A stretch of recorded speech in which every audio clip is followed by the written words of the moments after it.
CA নিয়ে প্রথমে বিরোধিতা, পরে শর্ত সাপেক্ষে সমর্থনের ইঙ্গিত মমতা বন্দ্যোপাধ্যায়ের। এদিকে সিএ নিয়ে বিরোধীদের মুখে ছাই, শুরু হলো শরণার্থীদের নাগরিকত্ব দেওয়ার এবং ফাঁস হয়ে গেল মিথ্যাচারের রাজনীতি। দেখুন, আপনি কেয়াতে যেই অ্যাপ্লাই করলেন সঙ্গে সঙ্গে বিদেশি হয়ে গেলেন। আপনি কেয়াতে যেই অ্যাপ্লাই করলেন সঙ্গে সঙ্গে বিদেশি হয়ে গেলেন। अब कोई माई का लाल पैदा हुआ है जो सीए को खत्म कर सके। সংশোধিত নাগরিকত্ব আইন নিয়ে ফের দেশবাসীকে আশ্বস্ত করলেন প্রধানমন্ত্রী। শরণার্থীরা নাগরিকত্ব পাবেনি, কেউ এলে ঠেকাতে পারবে না বলে ইন্ডিজোটকে হুঁশিয়ারি দিলেন নরেন্দ্র মোদী। আর এসব যে কথার কথা নয় তা প্রমাণ হয়ে গেছে বুধবারই। ওই দিন প্রথম দফায় নাগরিকত্ব পেয়েছেন 14 জন শরণার্থী। কেন্দ্রের এই পদক্ষেপে আরো কোণঠাসা রাহুল গান্ধী, মমতা বন্দ্যোপাধ্যায়, সীতারাম ইয়েচুরিরা। সিএ চালু হলে দেশের সর্বনাশ হবে। নাগরিকত্ব পেতে আবেদন করলেই ঠাঁই হবে শরণার্থী শিবিরে। বছরের পর বছর ধরে দেশবাসীকে এমন সব ভ্রান্ত কথা বলে ভুল বুঝিয়ে যাচ্ছিল বিরোধী শিবির, যা আরো চরমে ওঠে ভোটের বাজারে। তবে বিরোধীদের মুখে ঝামা ঘষে দিয়ে নির্ঝঞ্ঝাটে নাগরিকত্ব পেলেন 14 জন। তাহলে কি এবার পালা মতুয়াদের? তাদেরও নাগরিকত্ব পাওয়া স্রেফ সময়ের অপেক্ষা। আর এই প্রসেস চলতে থাকবে। যারা আওয়াজ দিচ্ছেন চলতে দেবেন না, করতে দেবেন না, তাদেরকে দাঁড়িয়ে দাঁড়িয়ে দেখতে হবে। কিন্তু যেমন দুরাত্মার ছলের অভাব হয় না, তেমনই বিরোধীদেরও বাহানার অভাব হয় না। তাই এখনো কেন্দ্রকে আক্রমণ সারাতেই ব্যস্ত তারা। ভোট করতে হবে, বিভাজন দরকার, সেই বিভাজন করতে নাগরিক আইন মোতাবেক 14 জনকে দেওয়া হলো। এই একটা বাতাবরণ তৈরি করে মোদি বোঝাতে চাইছে মোদি যা বলে তাই করে। এটা একটা রাজনৈতিক প্রচার, নির্বাচনী প্রচার, ঢপের প্রচার, আর কিচ্ছু না। শান্তনু ঠাকুর তো সব থেকে বেশি পশ্চিমবঙ্গে সিএ নিয়ে লাফিয়েছিলেন। প্রশ্ন হচ্ছে শান্তনু ঠাকুর কেন অ্যাপ্লাই করলেন না? ভাল্লা দিচ্ছেন, ভাল্লার নিজের সার্টিফিকেট আছে সিটিজেনশিপের। কেন এই বিরোধিতা? কেন শরণার্থীদের নাগরিকত্ব দিতে এত আপত্তি ইন্ডিজোটে? কাদের তোষণ করতে? কোন ভোট ব্যাংকের জন্য উল্টো পথে হাঁটতে চায় তারা? আজ তারই জবাব চায় বাংলা।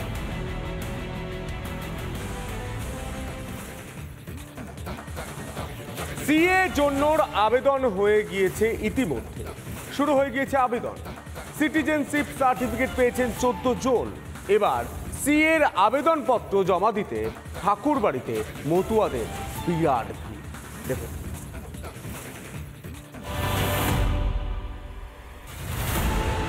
মতুয়া মহাসংঘের পক্ষ থেকে শুরু হলো সিএ এর জন্য আবেদন। অনলাইনে আবেদন করছেন মতুয়া সম্প্রদায়ের মানুষ। ঠাকুরনগরের ঠাকুরবাড়িতে উত্তর 24 পরগনা ও নদিয়া জেলা থেকে আসা কয়েকজন মতুয়া সিএ এর জন্য আবেদন করেন। কি কি লাগছে? এখানে আধার কার্ড লাগছে, প্রমাণপত্র লাগছে, জমা দিচ্ছেন এখানে? আবেদন করতে দরকার পড়ছে আধার কার্ড, ভোটার কার্ড, জমির দলিল। আর যাদের এই নথি নেই তারা মতুয়া মহাসংঘের কার্ড ও কোর্টের এফিডেভিটের মাধ্যমেই আবেদন করতে পারবেন। সিএ এর জন্য আবেদন করতে পেরে খুশি মতুয়ারা। আজকে এসছি আমরা সেই নাগরিকত্বর যে ফর্ম ঠাকুরের নেতৃত্বে, শান্তনু ঠাকুরের নেতৃত্বে ঠাকুর বাড়ির থেকে সিএ যাতে আমরা পাই, তাদের জন্য আমাদের সেই ব্যবস্থা উনি করে দিয়েছেন। সরকারকে আমরা ধন্যবাদ দিই। আমাদের ভগবান, দ্বিতীয় ভগবান আমাদের নরেন্দ্র মোদী। তার জন্য আমরা এই নাগরিকত্ব পালাম, এই সিএটা করতে পারছি।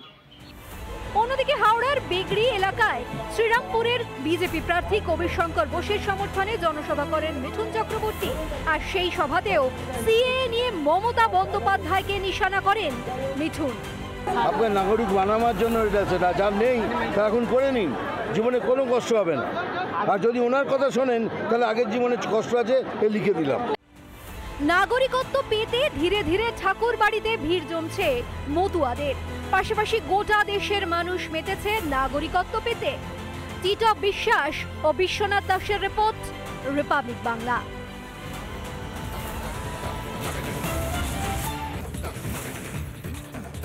গোটা দেশে নির্বাচন চলছে, সেই নির্বাচনের প্রেক্ষিতে আমাদের এই রাজ্যে 42টা কেন্দ্রের কি ছবি, সেই ছবিটা প্রতিদিন আমি এই 42-এর লড়াই আপনাদের সামনে তুলে ধরি। আজ গোটা দেশের যখন নির্বাচন হচ্ছে তখন মোদি বিরোধী জোট অর্থাৎ ইন্ডি জোট নিয়ে বারবার অবস্থান বদল করছেন মমতা বন্দ্যোপাধ্যায়। হারের গন্ধ পেয়ে কি সুর বদল করছেন তৃণমূল নেত্রী? ভোটে বিজেপি 400 পার করতে চলেছে, এটা বুঝেই কি এক পা করে পিছু হচ্ছেন মমতা বন্দ্যোপাধ্যায়? দেখুন,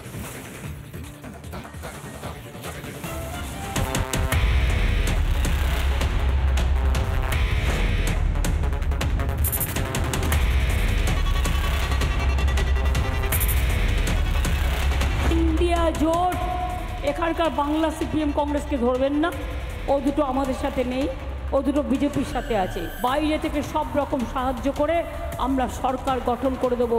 বাংলায় কোনো জোট নেই, কিন্তু ইন্ডিয়ায় যে জোটটা, ওটা আমি তৈরি করেছিলাম, ওই জোটটা দিয়ে আমরা সরকার তৈরি করব।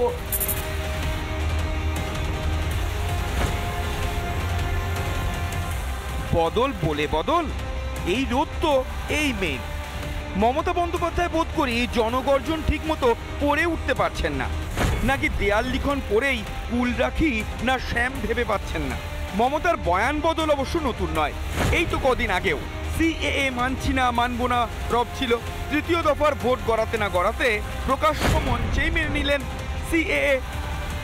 শর্ত কি দেয়া আছে তা বলতে না পারলেও সিএএ মানতে গিয়ে একখান নিঃশর্ত শব্দ দিলেন জুড়ে। বিজেপির স্বরাষ্ট্রমন্ত্রী আর প্রধানমন্ত্রী এসে যদি ঘোষণা করে যে আমরা নিঃশর্তে নাগরিকত্ব দেব, তৃণমূলের কেউ সমর্থন করুক আর না করুক, অভিষেক বন্দ্যোপাধ্যায় সিএএ কে সমর্থন করবে, আমি কথা দিয়ে যাচ্ছি।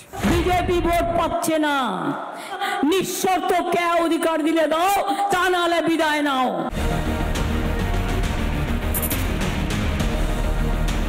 ভোটের হাওয়া বিলক্ষণ টের পেয়েছেন মমতা, হারের গন্ধ পেয়েই মোদিকে বার্তা। কেউ চিংড়ির মালাইকারি ভালোবাসে, মোদিবাবু খেয়ে একটু দেখুন না স্বাদটা কেমন, একটু খাবেন, তৈরি করে দেবো। কথা দিচ্ছি কাউকে দিয়ে করাবো না, আমি নিজে করবো। তবে মুখ আর মুখোশের পার্থক্য কি আর লুকিয়ে রাখা যায়? তখন মমতা ব্যানার্জির পাশে রাহুল গান্ধীও ছিল, সীতারাম ইয়াচুরিও ছিল। তখন দিদির কাউকে খারাপ লাগেনি, তখন সিপিএমকেও ভালো লেগেছে, কংগ্রেসকেও ভালো লেগেছে।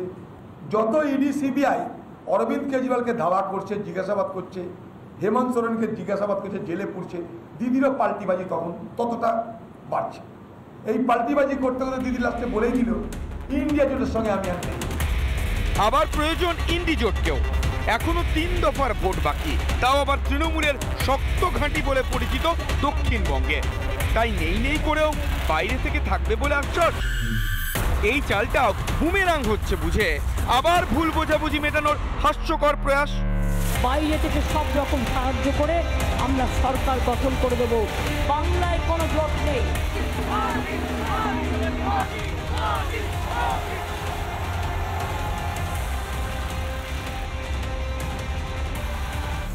ভোটে বিজেপি 400 পার বুঝেই এক পা করে পিছু হচ্ছেন মমতা। সিএএ সমর্থন, প্রধানমন্ত্রীকে রান্না করে খাওয়ানোর ইচ্ছের পর ইন্ডিকে টাটা করে ফের বিজেপিকে আত্মসমর্পণের বার্তা। পরে দক্ষিণবঙ্গের সংখ্যালঘু ভোটের দিকে তাকিয়ে ভুল বদলের চেষ্টা। সত্যি ভোট বড় বালাই। রিপাবলিক বাংলা।